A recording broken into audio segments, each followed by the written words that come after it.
Ang episode po natin ngayon ay tungkol sa flowering and fruiting stage. Yung abo kasi nagaling po dun sa mga sinunog na kahoy or pinanggatong na kahoy, meron po yung source ng potassium. Yung potassium po yan yung tumutulong para paramihin po yung mga bulaklak tsaka bunga ng ating mga halaman. Nakakatulong din po yung potassium para i-improve yung lasa ng mga bunga ng ating mga tanim. Kung meron din po kayong composting bin, pwede natin ito ibudbud sa ating mga compost para hindi po maging acidic. So, budburan nyo lang po yung inyong tanim ng paikot para hindi po nila mapuntahan. So ngayon papakita ko sa inyo kung bakit ayaw ng mga snails dyan sa abo. Coming up. So ngayon pag-uusapan po natin yung tungkol sa flowering and fruiting stage. Isa-isahin po natin yung mga bagay na kailangan po natin malaman during this period. Malamang na-experience nyo na po yung mga tanim ninyo maraming bulaklak pero ayaw tumuloy po yung mga bunga. So marami pong dahilan kung bakit nagkakaganon po yung ating mga tanim. Una, yung temperature kapag sobrang init o sobrang lamig, nakaka-apekto po yun sa mga bulaklak. Posibleng masira yung mga bud kaya hindi po siya nagiging bunga. Then posible rin po yung mga insekto na kumakain at sumisira dun sa mga bulaklak kaya hindi rin po siya nabubuo. Posible din po yung ulan, no? Kapag bagong tubo pa lang po yung mga bulaklak, kabubuka pa lang nila tapos inulan, na nasisira po yung mga bulaklak. Tulad din po sa mangga, kapag inulan po yung kanyang flowering stage, nasisira po yung mga bulaklak. Kaya pagdating niya ng harvest season, napakakonti lang po nung na-harvest natin. Then kailangan po natin magbigay ng calcium during flowering and fruiting stage para hindi po basta-basta malaglag yung mga bulaklak. Isa rin po yan sa dahilan kaya minsan konti or ayaw magbunga ng ating mga tanim kasi nalalaglag po yung mga bulaklak.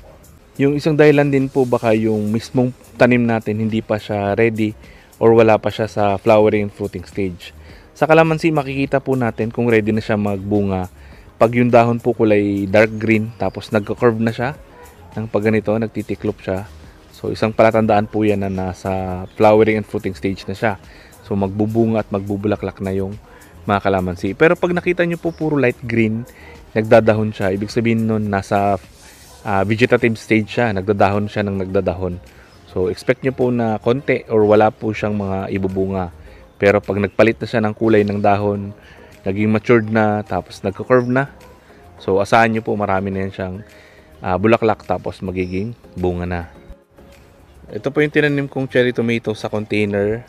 Marami na po siyang harvestable na bunga, nahinog na yung ibang bunga.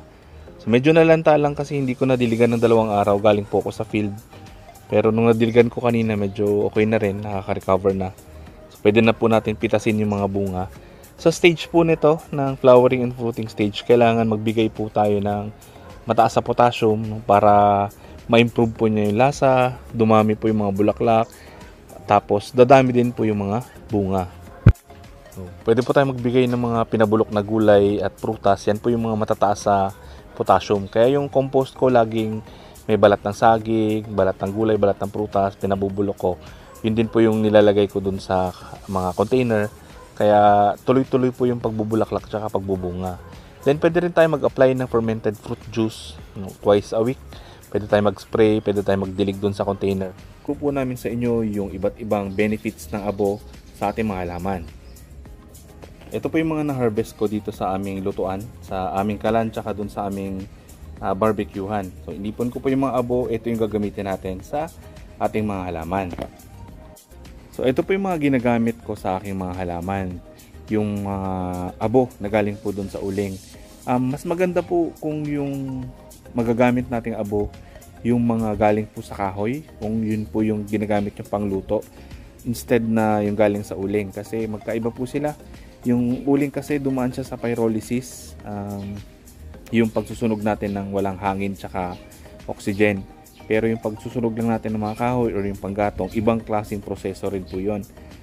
Mas maganda po kung yun yung gagamitin nating abo, yung mga galing sa kahoy na sinunog. Yung abo kasi na galing po dun sa mga sinunog na kahoy or pinanggatong na kahoy, meron po yung source ng potassium. Yung potassium po yan yung tumutulong para paramihin po yung mga bulaklak tsaka bunga ng ating mga halaman. Nakakatulong din po yung potassium para i-improve yung lasa ng mga bunga ng ating mga tanim. Kung wala po kayong ganong klase ng abo, yung galing sa kahoy, pwede rin po yung sa uling, pero ito po yung mga benefits naman ng paggamit natin ng abog na galing sa uling. So una, pwede siya natin gawing pangbudbud dun sa ating mga tanim. Napapataas po nito yung pH level ng ating lupa dun sa ating mga pinagtataniman.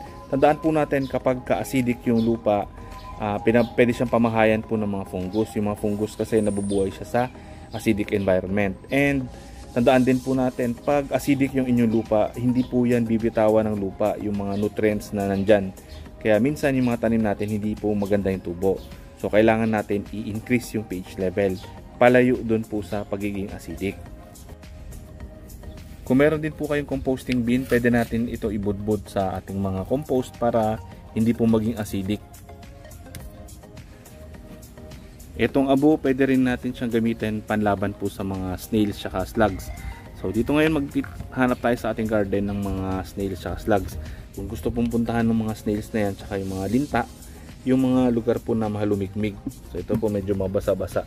Kaya meron po mga snails dito sa lupa. So pwede natin ibudbud yan sa ating halaman para hindi po sila puntahan ng mga ganitong klaseng snails.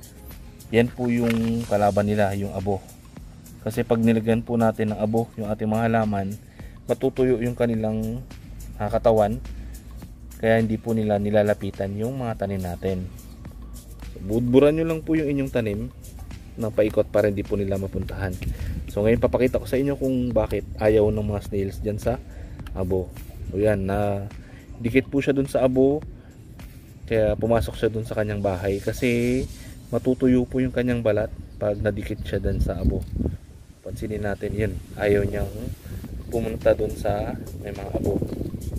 Kasi dumidikit yung abo na yan dun sa slime ng snails. So nai-irritate po siya. Kaya kung merong abo yung inyong tanim, hindi po nila basta-basta pinupuntahan. Paborito pa naman po ng mga snails at slugs yung mga leafy vegetables tulad ng pechay, lettuce, mustasa. So pwede natin budburan yung lupa sa ibabaw para hindi po sila lapitan ng mga snails at slugs. Kinocultivate ko lang po yung lupa doon sa aking mga container para magkaroon po ng aeration. Kailangan din po kasi ng mga ugat ng ating mga halaman yung oxygen para maganda po yung tubo ng ating mga tanim. So by the way, meron po palang bagong feature si YouTube, yung kanyang Super Thanks. Kung nais nyo pong magpadala ng support sa ating YouTube channel na Agrinihan, i-click nyo lang po yun. You can send any amount para sa ating mga ginagawang videos, advocacy, tsaka yung pagtulong natin sa mga maliliit na magsasaka. Maraming salamat po. Happy farming!